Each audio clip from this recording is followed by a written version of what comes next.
Mata Caribou uses the justification of Troy going to war because of a woman as a justification to have the warrior and his companions killed. But a slave dealer offers to take warrior and his companions in. Your Highness has designed before to use me as an agent, and hearing that there was to be another war, I came to offer my service. However, if there are slaves even before the battle began, this to show that Mata Caribou has been used to selling out people as slaves, enslaving them. The king accepts, but the physician tells the king that slave dealer treats his slaves horribly and in an inhumane manner when he says, but until he is near the slave market, the wretches have gone through the torments of hell. The physician tells the king to tell the warriors rather than put them in, to kill the warriors, rather than to put them in the hands of the slave dealer. Mata Caribou grows impatient and storms out of the court, but on his way out, he asks the soothsayer if the war is doomed. The soothsayer says that the stars are not favorable, but the king still proceeds with the war anyway. When he says, I dare not stop, I cannot stop. The captain of my army has put a curse on me. The king continues, why should my slave, my subject, my mere human property say useless? Say unless he is mad. I shall not fight this war. Is he a freak? The soothsayer tells the king that history will not favor the warrior, just as a smudge on the moon is not an indictment of the moon itself. After the king's departure, the physician confronts slave dealer for his poor treatment of slaves. The slave dealer does not understand why the physician is so defensive of all the slaves, contending that his boat is perfectly nice.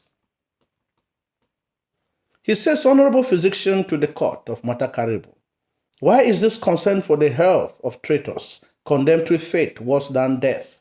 And asks, my new vessel is capable of transporting the whole of Caribou's court to hell when that time does come. The historian corroborates with the slave dealer after collecting a bag of money and writes the physician and invites the physician to his house for sherbet. Ironically, he adds, we are so near to the greatness of Troy and Greece. I mean, this is war as it should be fought, over nothing. The court poet returns to Madame Tortoise with a canary, but she no longer needs the bird. And the poet says, it is a privilege of beauty to be capricious. He also tells her that his companion has fallen and fractured his arm. Both stare at each other seriously, and the poet remarks, the roof is dangerous, madam. Did not a soldier also fall from the same spot? She mocks at him and sends him away, warning that he does not displease her. Madame Tortoise dismisses everybody except the warrior and confronts him with the fact that he will not fight her war. When she says, you are the one who will not fight for me? The warrior's answer is a warning. He warns her not to anger him by saying such. He does not hit her. But I do not know the power of blood on the brain. I beg you to keep beyond my hands. He also adds that she has accosted him and his men a great deal of dishonor when he tells her, Madam, I know what havoc you have wreaked among my men, and we now face the final destruction of a good band of loyal men. She taunts him about the man who jumped off the roof of a house on her behalf to win her love, and how he was so much in love with her. Madame Tortoise also tries to seduce warrior and tells him that she can save him from the death if he falls in love with her. She also hints to the fact that she can give him Caribou's throne if he falls in love with her in her seductive plan. She says, Mata Caribou's a fool. You are a man and a leader, soldier. Have you not wished to sit where Mata Caribou sits? The warrior does not take love advancements or fall for the bait, leaving Madame Tortoise displeased, and she reminds threateningly him when she says, men have killed for me, men have died for me. I can save you. I can save you alone or with your men. Why should a man waste Why must you waste yourself for a fool like Caribou? Choose and let me be with you. She gets very angry when warrior rebuffs her love, advances saying, I know it was incredible. It could not be. I, Madame Tortoise, spawned by a common soldier. Suddenly the warrior's wife, dead woman in the present, rushes in pregnant.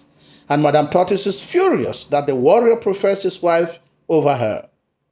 Although she pleads with the queen to spare her husband's life, Madame Tortoise orders that the warrior be castrated to render him an eunuch who will guard the harem of other Mata Caribous, drooling on words they cannot taste. The wife of the warrior clutches her stomach, gasping, and the stage changes to the forest. Back to the forest. Aroni and Forest Head watch this retrospection as Etsuro insists that the warrior was a fool. Eshuro complains about the death of Uremule. Forest Head warns him to watch his tongue, and Ogun enters. Ogun tells Eshuro that Demoke has done the bidding and is above reproach. Eshuro is also very angry against Aroni when he says, I was not invited once again. I was marked down to be slighted. Irony, I warn you, beware. You walk close to the father of the forest, and I suspect you do me an ill turn at every word. Ogun tells Oshoro, Demoke is no empty shell that fell, motherless from the sky. This means that he will defend Demoke with all his life because he is the god of iron and protector of all carvers. And he says, in all that he did, he followed my bidding. I will speak for him.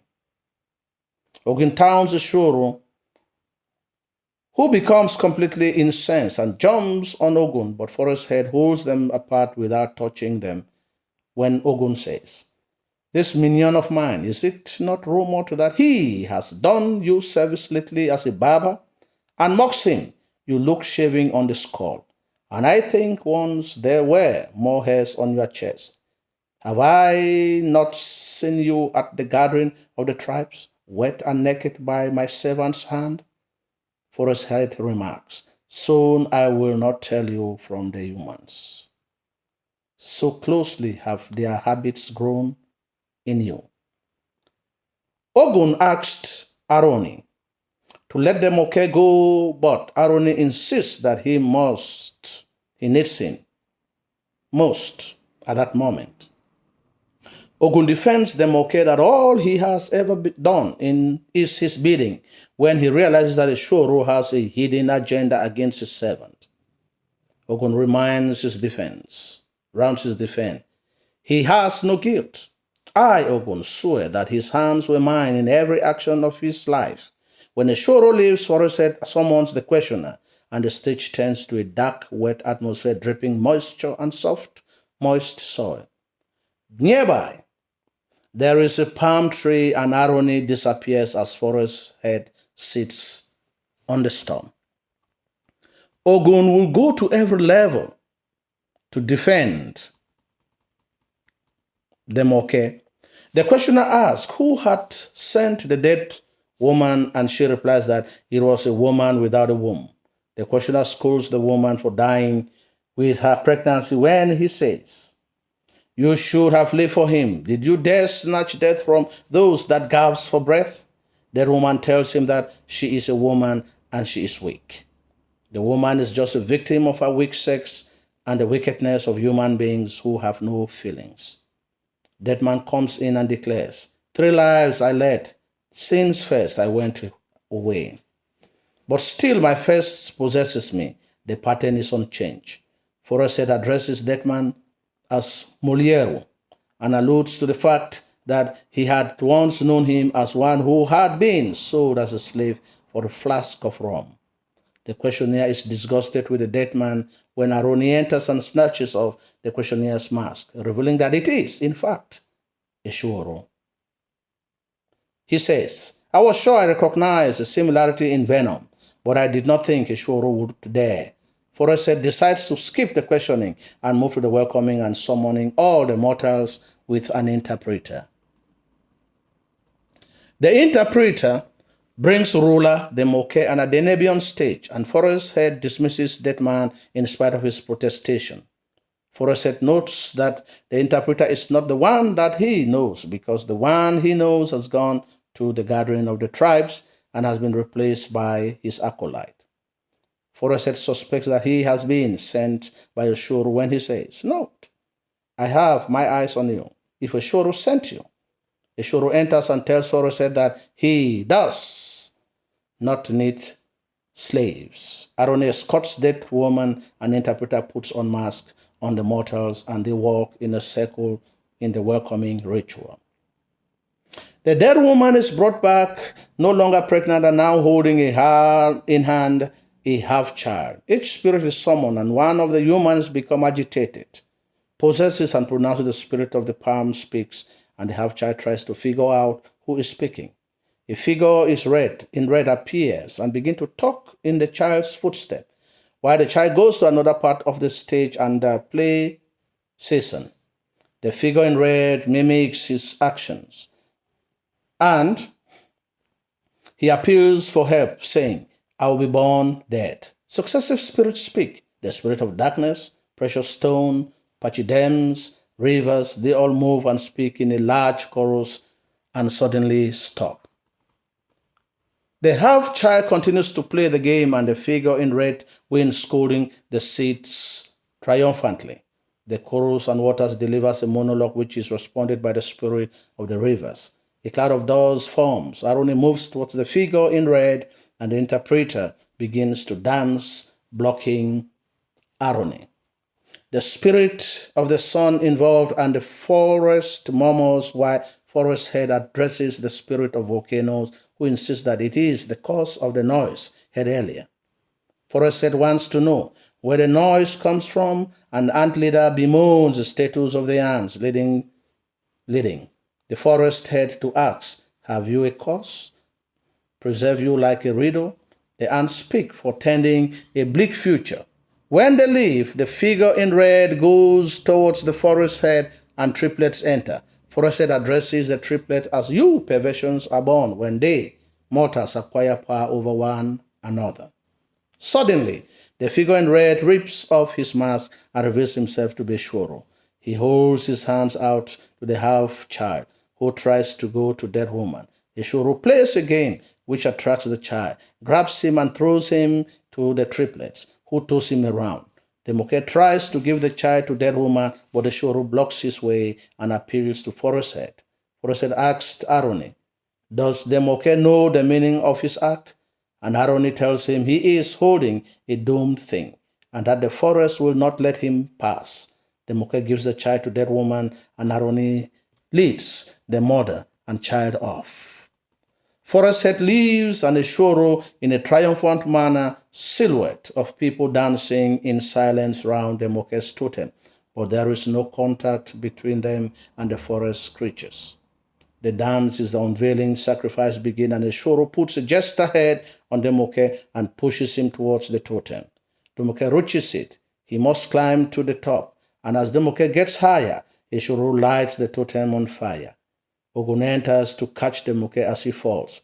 Morete drunkenly drags Agboreko and the old man on stage. The old man runs to the Moke, holds him up as the Moke opens his eye.